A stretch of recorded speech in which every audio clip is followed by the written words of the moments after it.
নীরবতা ও পরীক্ষা। কখনো কখনো আল্লাহ তোমার দোয়া শুনেও নীরব থাকেন, কারণ তিনি চান তুমি যেন তাকে আরও বেশি করে ডাকো। তিনি চান তুমি যেন এই পরীক্ষার মধ্য দিয়ে আরও পরিণত হও।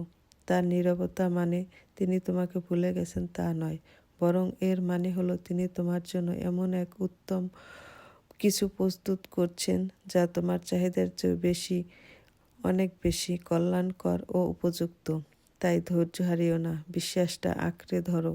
আল্লাহ দেরি করেন কিন্তু কখনো ভুলে যান না। আসসালামু আলাইকুম, কেমন আছেন সবাই? আলহামদুলিল্লাহ, আমি ভালো আছি। লিপিএস ক্রিয়েশন থেকে আমি লিপি চলে আসলাম একটি কেক নিয়ে। আজ একটি চকলেট কেক বানালাম 1.5 পাউন্ডের। ধন্যবাদ সবাইকে। সবাই ভালো থাকবেন, সুস্থ থাকবেন। সবার জন্য শুভকামনা রইল।